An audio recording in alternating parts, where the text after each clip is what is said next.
Had it not been for resurrection, me personally, I wouldn't be here to tell this story today.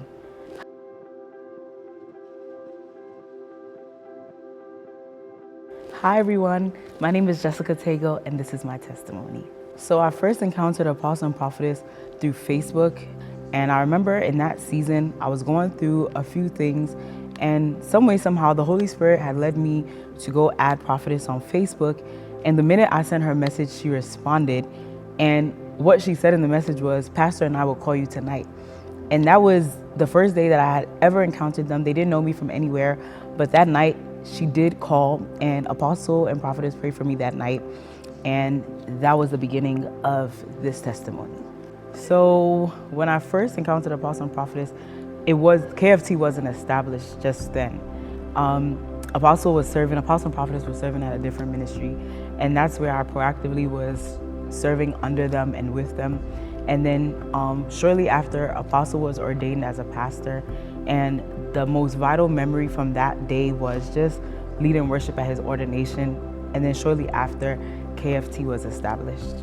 I didn't know anything such as a ministry, to be quite honest with you. I didn't even think that I could sing, to be quite honest. I just thought that I would just sing background here and there, but I didn't know that there was something called ministry per se, or God had called you for a specific thing. Just didn't have any understanding. I remember one night Apostle was leading prayers, and Prophetess just gave me the mic to do background. And that was the first time I even led prayers, and I remember telling her, like, I can't do this because I've never done this before. But then that day, Prophetess was like, girl, you're gonna have to do it. And she pushed me to do it. And that's what gave me the confidence to even hold a mic, to be honest with you. Apostle and Prophetess saw something in me that myself, I didn't even know was there. And that's what caused me to begin to take ministry more serious. Because at first, yes, I was saved. I knew who God was. But for me, in that point, I didn't encounter God the way I needed to encounter him. I was just serving God because growing up in a Christian house, you go to church every Sunday, you go to church on the Friday every now and then, you go for prayer meetings. But for me to know God on a deeper level for myself, I never had that. It was just more so like serving God for religious sake. It was never on a personal level with God. So shortly after, I started to take my ministry more serious, start to pray more. And then I remember at that time, there was the Midnight Oil prayer line, and it was an actual prayer line where on free conference call, you actually dial the numbers, everybody mutes their phone and you pray. And even that, like Apostle and Prophetess used that as a medium to cause me to go deeper in Christ. I remember one night I was just sitting there, it was like maybe 11:55, and Prophetess texted like, "Oh, you up?" And I remember I responded right away, and she goes, "Okay, you're leading prayers tonight." Like I said before, don't even know what that is, never done that before. But through that experience, it caused me to get deeper in my faith with God, learn how to read my Bible for myself, understand God for myself, develop a personal relationship with God for myself, knowing that the relationship that my mom has with God has nothing to do with me. Like, her faith can't save me in that moment. I need to learn how to develop a relationship with God for my own self. So just encountering Apostle and Prophetess caused my faith in God, caused my relationship with God to shift completely. So when KFT was originally started, Apostle started in his house, and then of course it went to the classroom.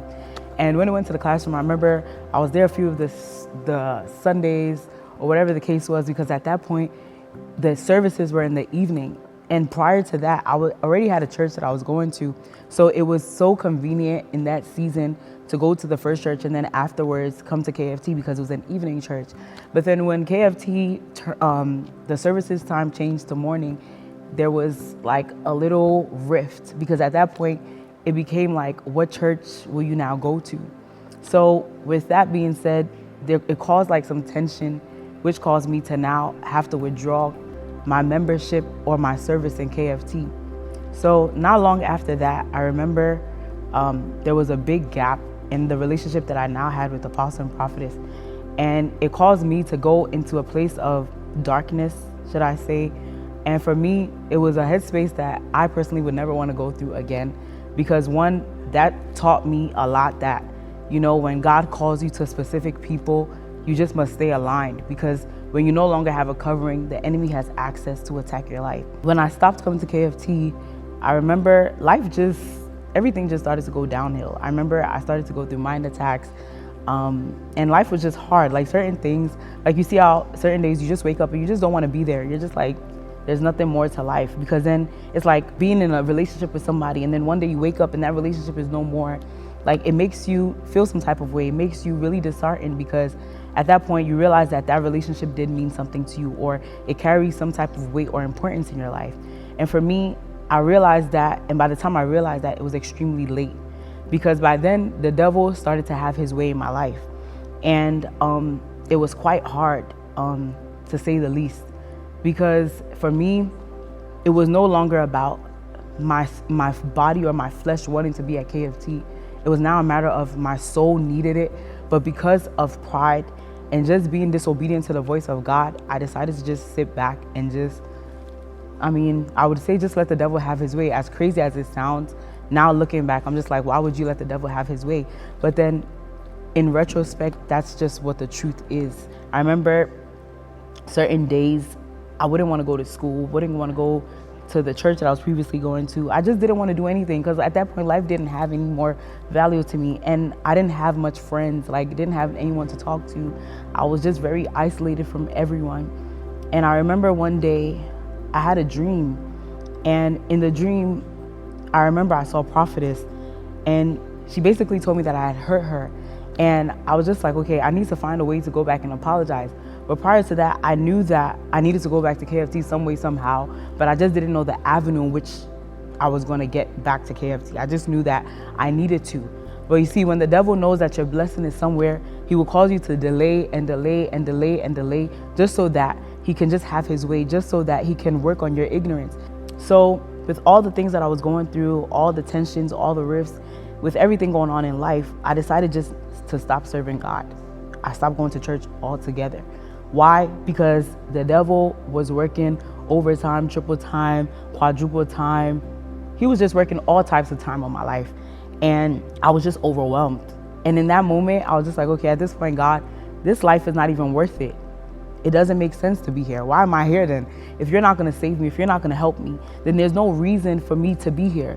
Now, keep in mind that all of this that I'm saying, it's me so-called having a relationship with God, not realizing that the relationship that I had was not a real relationship. It was just like you just serving God out of religiosity. Like you just don't know God for yourself. Because when you know God for yourself, you understand that when the storms come, you're grounded in God because he's your anchor. But with me, I was just serving God. It was just lip service. There was no like power behind it. It was just like, okay, the wind blows you, you're like chaff. The wind just blows you out. The devil comes in as a flood, and instead of you to be able to stand, the water and the storms just take you out. And for me, that's what happened to me. I allowed the devil to just take me out, just use me as a soccer ball at that point. And that was just how it went. So after that, I remember just always wanted to be at KFT, always wanted to be at KFT. And I kept asking the Lord for signs. And I got the signs, but then you see how the Lord can show you something. You're like, no, give me another one. Give me another sign. Give me another sign. And I kept getting the signs and confirmations, and I still, for some reason, like the devil just had me in a headlock. I just couldn't shake it. And I was just like, it's going to get to a time where eventually I'm going to have to humble myself. And I knew that without a shadow of a doubt that I needed to come back to KFT. Without a shadow of a doubt, I needed to come back and apologize. I needed to come back and fix my wrongs, because the way of even the exit was just wrong, And one thing that prophetess always says is when you're leaving a door or you're leaving a place, you gently close the door. You don't slam it, because when you slam a door, you no longer have access to that. So me, in my mind, I'm just like, I need to figure out a way to get back to KFT.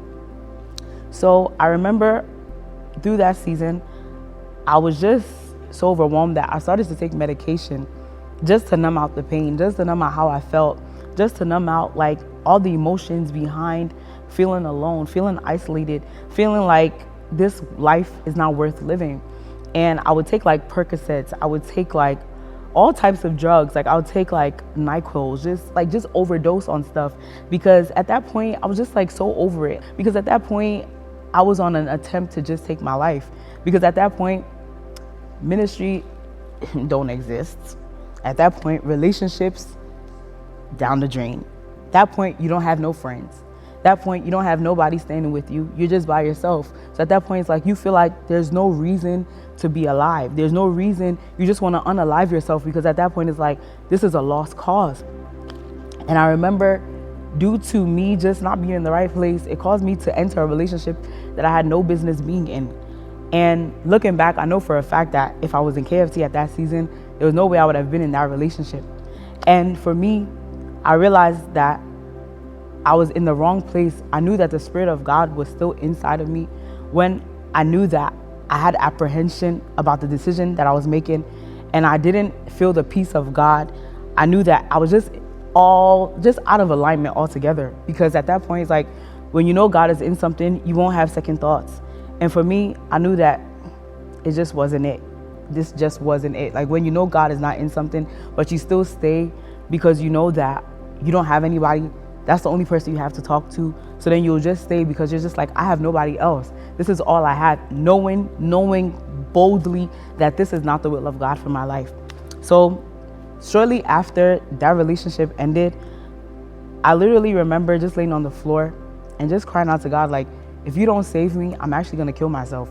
Because this life, what I thought that I had as a relationship, I know that you're not in this, and I actually can't fix this person. And I know that this person is not for me, because if the person was for me, I wouldn't have to fix it. It was just too many things going around, like too many bad decisions on my end, like just not doing the right thing, like living in sin, just being all over the place, like just unnecessarily going through struggles that you didn't have to go through if you picked the right path, you know? So after that relationship ended, I remember it was right before Kingdom Camp, 2020. But I remember laying on the floor like, Lord, if you don't save me, I'm going to end my life, because this is just, it's not worth it anymore. Like, I feel like I've tried to fix things on my own. I've tried to put the pieces together of the puzzle, but the puzzle pieces are not coming together. And that's one thing, when you serve God and you know who God is, He's the best person to put the pieces together, because He's the one that made the pieces, you know? And for me, I was trying to do life on my own without God. And trying to do life on my own without God caused the devil to just destroy my life. Like, when I tell you destroy my life, me being here today is just by mere grace. I could have just ended my life. Like, when I tell you I was just overdosing, I remember certain nights I would start to write letters, like goodbye letters, like, okay, hey, it's me. I just wanted to say thank you for everything, but I just can't do this anymore. Those type of cryptic notes that you would write, and just like weird things, because at that point, the devil was like, this is go time. I have her in my control. Let me just torment her mind. And I was just like at a place where I'm just like, yo, Lord, I can't do this no more. Then I would take a pill, and I would like just be mixing drugs together just so that I could just numb the pain. And you see how you try to take your life, as crazy as it sounds, and then you wake up from it and just like, wait, I didn't die. Like, now you're pissed off about the fact that your suicide attempt didn't work. Why? Because you just don't want to be here anymore. You just want to unalive yourself. But then through all of that, some way, somehow, I would still profess the name of God when I remembered it. It wasn't like an everyday thing where I was praying or I was worshiping or anything. I just, certain days, like when it got tough, when the going got really hard, I would just randomly like be like, God, if you don't help me, like if you don't save me, this is just not it. Like, I don't know what I'm going to do if you don't help me. So it was almost before Kingdom Camp. And I remember I bought my ticket to go to camp. How I was going to get to camp, it didn't even matter at that point, because someone else was supposed to take me to camp, and then the person, everything just went left. And I remember I was like, you know, whatever it takes, I'm going to get to camp. So what I did was I got to camp. I took a car service from New York, the Bronx, all the way to Poconos where camp was. And I remember I was like, whatever amount of money they charged me to get to camp, I'm going to pay it, because I need an encounter with God. If not, I'm just going to end my life. So we got there, went to the room, did everything. And I remember one of the sisters is even standing here. That day, I did not sleep the whole camp. I did not sleep the whole camp. When I tell you, I was just wrestling with the Spirit of God. I wrestled with the Spirit of God. When we say Jacob, I wrestled with the Spirit of God. I could not sleep. I literally sat in the couch for the 3 days that we were at camp. Did not eat anything, because I was just like, Lord, if you don't speak. I remember going into the auditorium and we were praying. I remember I laid on the cold floor and I was like, Lord, I can't leave this camp being the same. If you don't save my life, if you don't help me, I actually am going to go back home and kill myself. And camp, as always, is always a move of God. I remember vividly God just touching me that night. But then for me, my biggest testimony is in resurrection, because you would think that you came to camp and your testimony, you felt the presence of God, you felt God touch you, you feel like God has heard your cry. The devil now amplified his voice in my ear. Like going home from camp, that's when the attack heightened to the point where I just couldn't take it anymore. It was just like, okay, you know what? I'm going cold turkey, just kill myself. Let's just do it. Let's be done with it. Never once did I think to take a weapon. It was always medication. It was always, let's just take painkillers. Let's take muscle relaxers. Let's take cold medication that would just make you just numb altogether. And through all the attempts, not one worked to the glory of God. The last night that I tried, I was laying there, and as I laid there, I heard a voice speak. And in the voice, I heard a cry. And in the cry, it was basically my mom telling the Lord, Lord, I gave you this child of mine. How can you allow something like this to happen to her? And that shook me back. And I was just like, So then in that moment, picked up all the medication and I tossed it. After that, I told myself that whatever I have to do to come back to KFT, that's what I'm going to do. So then now we fast forward all the way to April. So that was in December of 2020. So now we're in April of 2021. And all of a sudden, usually my mother would want me to go to church, but in that season, she didn't push me to go to church. She didn't force me. But for some strange reason, Resurrection Weekend, I would never forget, I believe it was the 2nd to the 4th, all of a sudden, this lady had some anger in her, like righteous indignation, like, you need to get up and go to church. Of course, the devil was not happy. I was upset. When I tell you livid, I was upset. Like, why do I need to go to church? For what? Like, I've been staying home all this time. You didn't have a problem with it. Why all of a sudden you want me to go to church? So she was like, no, you're getting up and going to church. Like, or you can't stay here. I've already packed your stuff. Just take your stuff and leave. You're not staying here this weekend. And I'm just like, what's your problem? You know, like getting really annoyed and irritated. Like, where did this change come from? I was watching KFT virtually, and Apostle had declared all white for the Sunday service. And I remember I was trying to find every excuse not to come to church. Like, okay, it went from I don't have white clothes to I don't feel well, like all types of excuses just so that I didn't have to come to church. But my mother was not trying to hear it. She was just like, it don't matter. I already packed your stuff. Go get it, da, da, da, da, da. So I get to the dry cleaners where she says she had dropped off my white dress to get washed. And I get there and the lady has broken the zip of my dress. So now this is more of a reason for me to say, I don't want to go because I don't have a white dress. This lady had a backup, literally. So now I'm sick. And she's like, okay, you need to take the train, whatever you need to do, hurry up and get to church. You're gonna be late. And I'm just like so annoyed. So I look back every day, I was writing notes, like journals to God, like journals. And sometimes write notes to myself. And as I got on the train, I wrote a note and I was just like, Lord, I'm over it. I'm tired.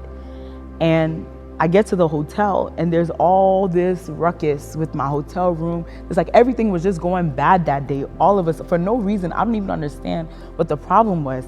So I left the hotel room, and as I was leaving, I sat in the Uber and I said, Lord, if you don't speak to me today, if you don't prove to me that you are God, the minute I leave this church service, I'm just going to end my life for real this time. That was all I said. Did not pray any extraordinary prayer. That was all I said in the Uber. So get to 215 Henry Street, and of course it's packed.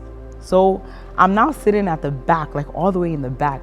At that point, it didn't even matter because I was just grateful that I even got there. I'm sitting in the back and just trying to understand the story of the resurrection. Because at this point, we were just doing Christianity, just fake all along. Because truthfully, didn't even understand the story of what actually took place. Just understood that Jesus died on the cross to save me, but didn't really understand the in-between parts of the story. And I remember that day Apostle had preached and broke it down. And I was just like, wow. At that point, the Lord still hadn't touched me. So in my mind, the suicide attempt was still there. Like, I was just like, okay, well, church is about to end. So I guess tonight is the night. So Apostle finishes preaching And he's like, everybody stand up and lift up your hands. So, of course, I stood up and I lifted up my hands. And I remember the song that one of the sisters in the church started to sing was Yeshua HaMashiach. And I remember I lifted my hands and I closed my eyes. And at this point, I started to pray in the spirit because I hadn't prayed in a long time and I was just trying to revive my spirit again. And as I was standing in the back, all of a sudden, I look and I'm on the floor. I don't even know what hit me. Like literally when I tell you that, I literally was on the floor. My wig was off and everything. I literally was just laying there. I opened my eyes and Prophetess was standing over me and she literally told me to come. So she lifted me up, she took me to the front and she started to pray for me. And the first thing that Prophetess even said was, I silence any voice that is telling you to kill yourself.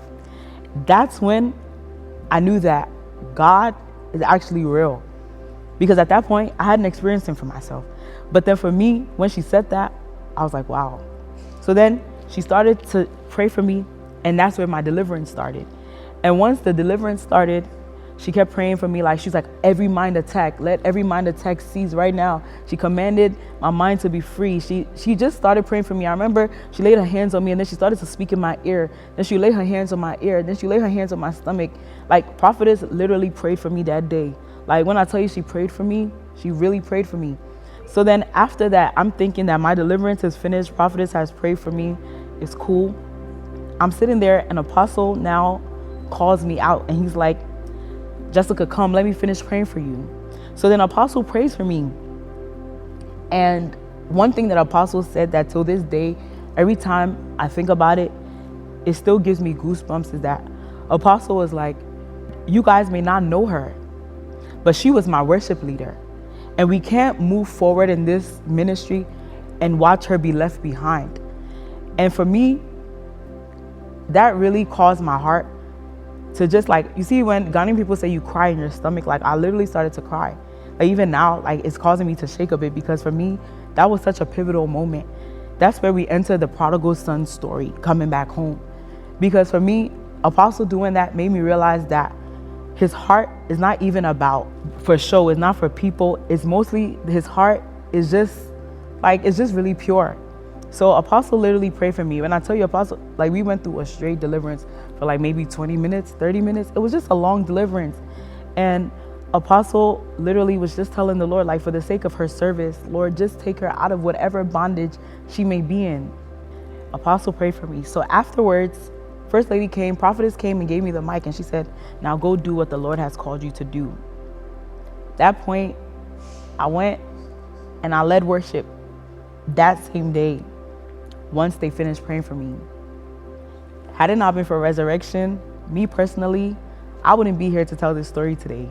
But their heart towards me in that moment made me realize that no, they do care about God's people, regardless of how much you hurt them, regardless of how bad you've hurt them, you know? And for me, their heart is unmatched. So for me, this testimony is such a big testimony for me because the devil could have easily had his way with my life. The devil could have taken me out on several occasions. I can't even count or tell you how many times I've tried to end my life. I can't tell you how many times I've tried to do things just to take away the pain. But then when God is writing your story and when you truly give God the pieces, he's able to mend it. And coming back to KFT, God has mended all the pieces together. God has put all the pieces in the right place. And you know, deliverance is not a one-day thing. Every day, the Lord is delivering me little by little, taking pieces and residue off of me little by little. But resurrection was very pivotal in my life. Like I can boldly say that resurrection weekend caused my mother to still have a child. And only by the grace of God can I boldly hold a mic. You know, you wouldn't see me hold a mic. You wouldn't see me lead worship. I promise you, you wouldn't. So when you see me standing here leading worship, just know that it's because of a man and a woman who, one, fear God, but two, have the heart for God's people. So for me, this testimony, honestly, I remember I told the Lord that day, now I know that you visited me. Because literally after that encounter, the Lord told me that I visited you, and I made a promise to God that day. And I said, me and you, nothing can ever part us. Because if you've done this for me, you are able to snatch me from the hands of the devil. You are able to snatch me from the hands of the death. Then what can't you do? What can't God do?